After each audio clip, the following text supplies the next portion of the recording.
Hi, I'm Caitlin. Hi, Caitlin. Hi, I was wondering, I've been watching the gag reel a lot lately, and you and Jared just seem to... What's his name? You guys seem to just work so well with each other, even when you're just goofing off. And I was wondering if do you guys plan some of that stuff ahead of time, or is it all spontaneous? Because there's one where you guys are in the cell for Justin Bello, I think it is, or Justin Bello. You guys are in the cell. Where he pulls the gun and Jared screams? Yeah, you guys both start screaming. That's actually one of my favorite gags. That's one of my favorite clips on the gag reel, because there was totally, I had no idea. And if you'll notice, there's a split second between him screaming and then I look at him and then immediately join in. And that's all it was. It was just that, you know, sometimes we never planned any of that stuff. It's just we work together, all spontaneous. I mean, I'll maybe look at him and just go follow my lead. And then we'll do something, but he just knows. I mean, we work so much together. It's just we kind of, you know, pick up on each other, what to do or when to do it or whatever. So it's just the nature of the business. Thank you. Thank you. I actually modeled my cat scream after that. After that scream. Hi, my name is Mary. The question I'd really like to ask really kind of depends on how much you pay attention to the makeup and the prosthetics that they put on you. If you don't really pay attention, then I'd rather ask a different question. What do you mean by pay attention to it? Do you look at it, or are you just like, okay, I'm sitting here while they're putting this stuff on me and I'm not really paying attention to it? I think it's a little both. Because some of those are, a couple of hours in the chair, and you get brought in really early, and sometimes really early is like, 5:30 a.m. So I get there and I'm just like, meanwhile they're putting, a bullet wound in my shoulder or something like that. But other times I'm sitting there just watching them, and it's pretty fascinating. Those guys are artists. Okay, well then maybe you would have known.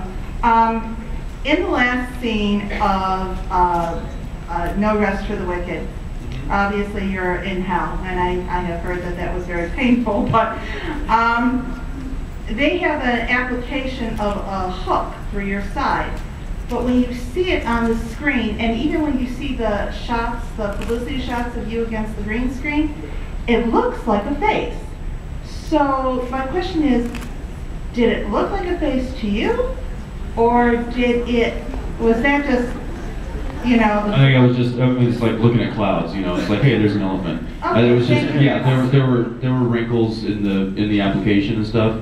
I don't know, it may have come out looking like some sort of... It actually looked like your amulet, so that's why we were really curious. No, it wasn't designed to be like that at all. Thank you very much. You're welcome. I hated that scene. For different reasons. Hi, I'm Esther. First of all, I want to give a shout out to Tiny from Folsom Prison Blues. I love you. Flip Costerman, ladies and gentlemen. So my question is, you guys are obviously not your characters, and so do you think that when you were in high school and Dean was in high school, you would have gotten along in any way? Yeah. Yeah? Yeah, I do. He would have been my friend that I was always kind of pulling out of trouble, though. I actually know a couple of guys that, remind me of kind of Dean, and I'll kind of go to them, and think about, okay, what would Brett do if he was in this kind of a situation, And and then I'd be like, yeah, that's short-tempered guy, yeah, for sure, that's easy to do. Of course, I was always the one that would, either join Brett in the fight or pull him out of one. All right. Thank you. You guys have been knocking it out of the park this year, so great. You know what? Thank you.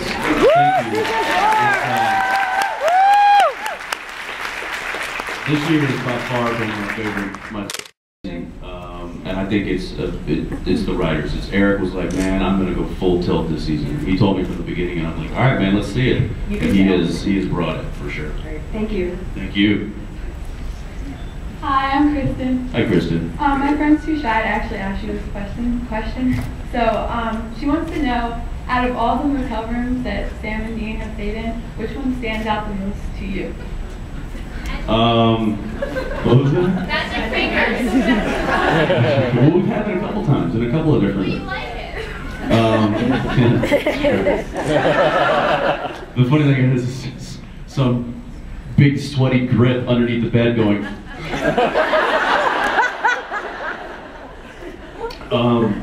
You know, I like the, I can't remember the name of it, but it was the one where it was like all black and white and there were mirrors.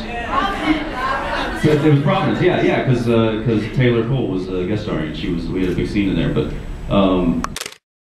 there's a little moment when we walk into the scene, and I think Phil was directing that episode, and he was like, take a moment, take the room in, and then just look at each other and go, huh. And I think it's the only time we've ever done that. In all the crazy, like, gaudy motel rooms we've stayed in, that was the first time we looked around and were like, this is really messed up. But Jerry Wanick, who was our production designer, is a genius, and that's really when they kind of really loosen the reins on the hotel rooms with him, and they say, do whatever you want. So it's kind of his, you know, his playtime is when he gets to design those motel rooms. He's amazing. He was also the production designer on Dark Angel, for those of you. Thank you so much. Absolutely. Hi. Hi. I'm Ashley. Hi, Ashley. I'm a cake decorator, and I want to know what's your favorite flavor. My favorite. Chocolate. Chocolate on chocolate. Thank you. With chocolate in it. And then chocolate sprinkles on the. No. And a cup of chocolate next to it. Chocolate. Hey Jensen, I'm Nikki. Hi. Dark chocolate. Specify. Ganache. What? Ganache. Gesundheit. What? He's just shaking his head. Stupid guy. Hi. Hi, I'm Nikki. Hi, Nikki. Being a big fan of music, I was wondering what is the last concert you went to? The last concert I went to, it was actually it was a very, very cool concert. It was Martin Sexton. Okay. But the reason it was really neat, it was in this old stage in Vancouver called the Vogue Theater. It's downtown, just this old renovated theater. And I slipped in just a little tardy, like into his first song, and there was thinking it was just going to be like a normal concert, you know, like House of Blues or something like that.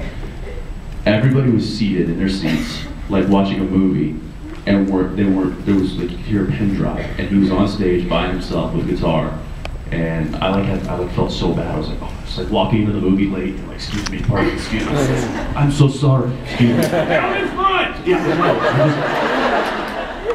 And I sat down, and he proceeded to just knock it out of the park. And he's kind of one of those guys that's just like, his talent is, it really is kind of supersedes his following, which is a shame. But all right, thank Martin you. Sexton. Your guys' show is awesome. It is. It's yes. pretty badass. Thank you.